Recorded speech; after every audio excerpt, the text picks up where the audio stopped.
Assalamualaikum. Hai semua. Musim-musim hujan ni sedap kan dapat perkena pisang goreng panas-panas. Cecah pula dengan sambal kicap berapi yang pekat, pedas dan masam secukup rasa. Dan Umi gandingkan pula dengan kopi panas kurang manis ni. Silap-silap boleh licin sepinggan makan. Dalam tutorial kali ni Umi gunakan pisang tanduk yang masak ranum. Tekstur pisang yang lembek-lembek macam ni lah yang paling Umi dan husband suka makan. Masuk mulut terus mencair. Dengan bunyi kerangupan kriuk kerak-kerak pisang tu, lagilah buat rasa tak nak berhenti makan. Boleh dengar kan bunyi kruk-krapnya tu? Jika anda nak belajar cara hasilkan bancuhan tepung pisang goreng yang sungguh crispy dan sedap berlemak rasanya, jangan terlepas tonton video ni hingga habis. Banyak tips-tips penting dah pun Umi sharekan. Tapi sebelum Umi ajar tepung bancuhan tu, jom ke dapur. Umi nak sharekan cara hasilkan sambal kicap Johor yang pekat dan pedas menyengat ni. Dalam blender, masukkan 4 ulas bawang putih, 5 biji cili padi merah, 18 biji cili padi hijau. Seterusnya, kicap berlemak manis, cap jalin ni. Semestinya memang sedaplah rasanya. Masukkan dalam 6 sudu besar kicap lemak manis dalam blender yang berisi bawang putih dan cili padi tu. Kemudian Umi gunakan kicap soya pekat brand Angel ni. Kicapnya memang sangat pekat dan berkaramel gitu. Boleh nampak kan? Ni pun salah satu tips nak bagi sambal kicap kita pekat dan sedikit berkaramel. Rasanya memang tak ada rasa manis. Tujuan Umi letak tu pun sebab nak pekatkan lagi sambal kicap. Itu je. Masukkan 3 sudu besar gula perang bagi balance rasa pedas menyengat dari cili padi yang banyak tu. 1/4 sudu kecil garam bagi rasa lemak-lemak masin sikit pada sambal kicap. Akhir sekali barulah perahkan 5 biji limau kasturi bagi ada rasa masam-masam limau gitu. Barulah kick rasa sambal kicap kita. Kalau tak ada limau kasturi boleh gantikan dengan limau nipis pun boleh, tak ada masalah. Dah siap satukan bahan-bahan ni dalam blender. Jom kita mula kisar. Umi guna blender khas ni. Senang, tekstur cili kita tu tak adalah akan hancur sangat walau dikisar lama. Tekan on, kisar sekejap kemudian matikan. Buatlah macam tu hinggalah tekstur cili tu jadi kasar-kasar halus sedikit. Jangan risau ya, kalau guna blender khas ni, bahan-bahan kisar kita tak akan jadi terlalu halus. Macam kita pakai blender biasa tu. Macam ni lah tekstur sambal kicap yang kita nak. Berbiji-biji halus, pekat dan ngam sungguh rasa pedas, masam dan manis-manis buah tu. Sebab kita guna gula perang kan, jadi tak adalah manis sangat. Sambal kicap dah siap. Jom Umi nak share cara buat bancuhan tepung pisang goreng pula. Dalam mangkuk yang besar, masukkan 1/2 cawan tepung gandum, 1/4 cawan santan pekat. Umi guna santan perah. Pecahkan 2 biji telur, yang ini Umi guna grade A, 1 sudu kecil esen vanila, 1/4 sudu kecil garam dan 2 sudu besar tepung ubi kayu. Kemudian sambil whisk adunan yang tadi tu, masukkan air sejuk dari peti ais sedikit demi sedikit hinggalah dapat adunan yang sederhana pekat. Sentiasa kacau whisk tu bagi hilangkan ketulan tepung yang ada. Tujuan Umi guna air sejuk dari peti ais ni untuk rangupkan lagi pisang goreng. Kalau nak nampak tepung bancuhan pisang goreng ni berwarna sikit, boleh tambah 1/4 sudu kecil serbuk kunyit atau pewarna kuning.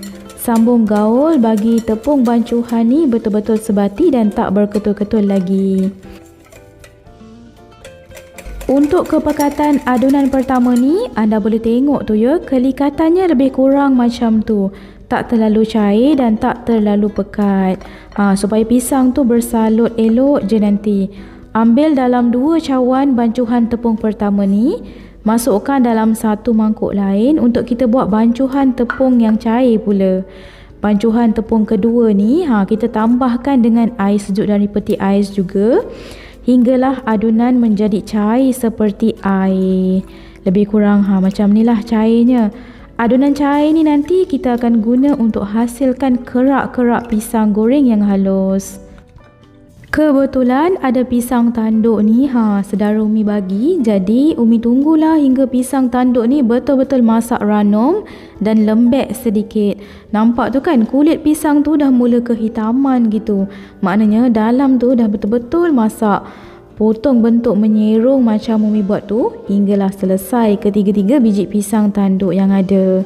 Nanti lepas potong barulah dikupas kulit tepinya tu. Boleh nampak tu kan, isi pisangnya kuning keemasan gitu. Lembut pula tu. Confirm ni bila digoreng nanti pisangnya akan lembek-lembek macam tu. Masukkan pisang-pisang yang dah siap dipotong ke dalam bancuhan tepung pertama.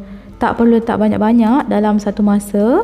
Salutkan tepung bancuhan tu hingga bersalut kemas dan sebati di keseluruhan pisang. Dah siap salut tu, boleh ketepikan dahulu ya.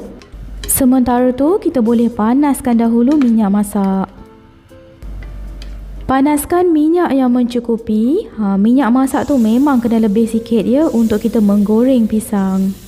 Pastikan minyak dah betul-betul panas, barulah masukkan pisang-pisang yang dah bersalut dengan tepung. Api biarkan kuat dan terus curahkan adunan tepung yang cair di sekeliling dan atas pisang yang sedang digoreng tu.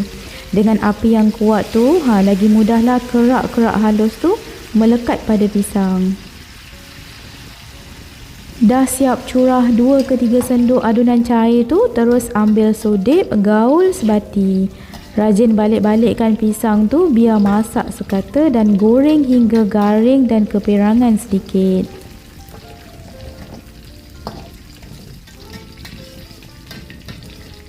Lebih kurang macam ni lah. Bila digoreng lama dan garing kecoklatan gini, insya-Allah pisang goreng kita akan kekal rangup dengan lebih lama.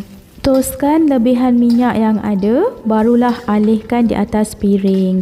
Sebelum mulakan gorengan kedua tu, tapis dahulu kerak-kerak yang ada tu. Toskan bagi kering dan bolehlah taburkan atas pisang goreng tadi. Sedap tau, kriuk-kriuk nipis ni, rangup je. Dah siap gorengan yang pertama tadi, letak di atas piring yang dialas tisu, bagi lebihan minyak tu menyerap di tisu. Nampak rangup sangat kan pisang goreng ni? Buat rasa tak sabar nak makan. Sambung goreng lagi baki pisang-pisang yang ada. Untuk salutan pada pisang, kena guna bancuhan tepung pekat tu. Kemudian untuk dapatkan kerak-kerak tu, gunakan bancuhan tepung yang cair. Kiranya ada 2 jenis tepung bancuhan lah yang kita perlukan untuk buat pisang goreng ni. Dapatkan poin yang Umi dah highlightkan tu. Anda boleh cuba nanti ya. Dan Umi nak sharekan juga tips bagi pisang goreng tak serap minyak yang banyak. Pastikan pada awal-awal kita dah letak pisang dalam kuali. Gunakan api yang besar bagi tepung tu cepat masak dan terus melekat di pisang. Bila dah keperangan sedikit pisangnya tu, barulah boleh perlahankan sedikit api. Perlahankan sederhana besar je dan memadai. Masak sampailah dapat keperangan dan garing yang kita nak. Nampak menarik kan hasil pisang goreng Umi ni? Hei, bau pun semerbak je sampai ke hall rumah. Rasa tak sabar nak makan ni. Baki lebihan tepung cair tu bolehlah tambah-tambah buat kerak kalau anda suka. Sangat-sangat mudah kan? Rasa tepung ni pun sedap tau, berlemak je sebab kita ada tambah sedikit santan pekat tadi kan. Siap dah pisang tanduk goreng by Umi.